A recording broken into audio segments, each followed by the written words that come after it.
Welcome to the second video in our series on shock in children. The second form of shock that occurs in children is distributive shock, which is when the blood flow and volume is improperly and abnormally distributed through vessels, and there is decreased organ and tissue perfusion.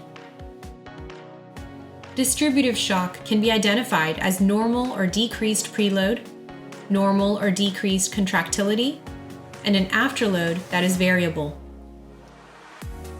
The two key treatment options for distributive shock are restoration of hemodynamic stability and the identification and control of infection. Distributive shock is divided into three further types: septic shock, anaphylactic shock, and neurogenic shock. Septic shock is a serious condition that happens after a widespread infection of certain organisms or endotoxins, causing dangerously low blood pressure and organ failure. With septic shock, there is low tissue perfusion and oxygen. Septic shock can be identified by decreased preload, normal to decreased contractility, and an afterload that is variable. There are many signs of septic shock, including the following: fever, hypothermia, elevated or decreased white blood cell count, petechia, purpura, metabolic acidosis, respiratory alkalosis, leukopenia, and leukocytosis. It is critical to the child's health and recovery to follow the proper steps if they go into septic shock. Give the patient oxygen and support ventilation. Obtain vascular access, and get lab tests and blood work.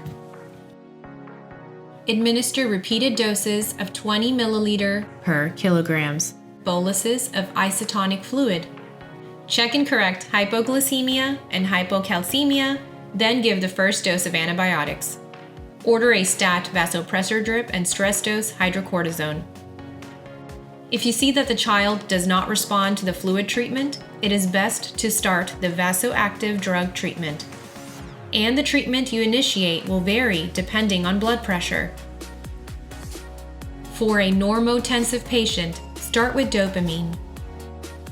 For a hypotensive, vasodilated, or warm shock, start with norepinephrine. For a hypotensive, vasoconstricted, or cold shock, start with epinephrine. Then evaluate the central venous oxygen saturation of the patient, keeping in mind that a normal range is between 70 and 80%.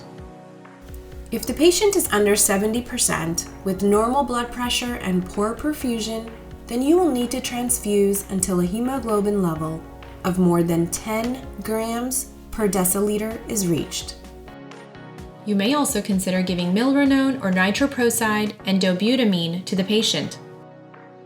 If the central venous oxygen saturation of the patient is under 70%, they have low blood pressure and poor perfusion with cold shock, then you will need to transfuse until hemoglobin level of more than 10 grams per deciliter is reached. You should also consider epinephrine or alternately dobutamine and norepinephrine.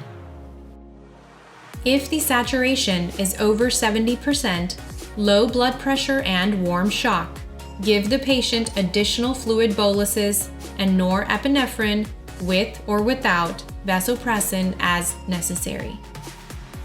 If there is still no response to fluid therapy in the child, transfer them to the ICU and continue monitoring. To learn more about the management of septic shock in a pediatric patient, please refer to the chart in this section. The second form of distributive shock is anaphylactic shock. This results in a widening of the blood vessels known as vasodilation and low blood pressure with bronchoconstriction, which causes the afflicted child to stop breathing immediately. Anaphylaxis is an allergic reaction that occurs in the presence of certain products, drugs, toxins, vaccines, plants, poisons, or antigens. Signs and symptoms of this shock include anxiety, agitation, nausea, vomiting, hives, swelling of the face, lips and tongue, respiratory distress including wheezing or stridor, hypotension, and tachycardia.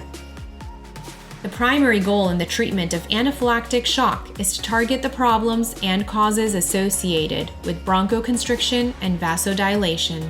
First, give the patient oxygen and support ventilation. Obtain vascular access and get lab test and blood work. Administer an isotonic crystalloid bolus at a dose of 20 ml per kilograms over 5 to 20 minutes and repeat to restore blood pressure and tissue perfusion, then conduct ancillary studies. For a rapid recovery, administer the following 4 medications: 0.01 milligrams per kilograms of epinephrine in the thigh every 15 minutes, or 0.01 milligrams per kilograms via IV or IO access every 3 to 5 minutes, 4 to 8 puffs of albuterol for bronchospasm every 20 minutes, or 2.5 to 5 milligrams per dose every 20 minutes for a nebulizer.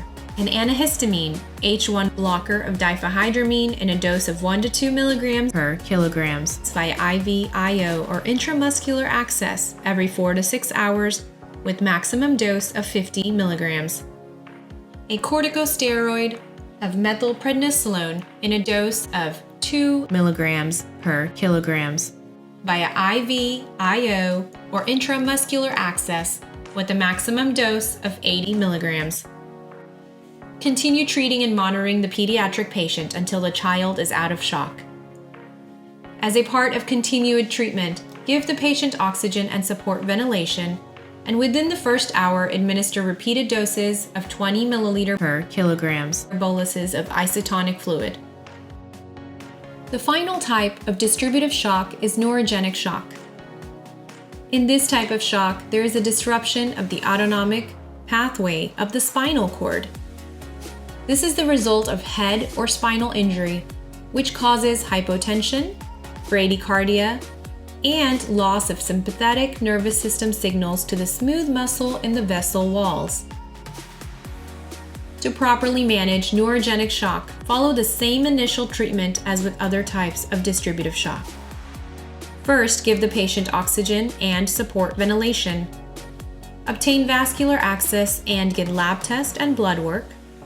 Administer an isotonic crystalloid bolus at a dose of 20 ml per kilograms over 5 to 20 minutes and repeat to restore blood pressure and tissue perfusion, then conduct ancillary studies.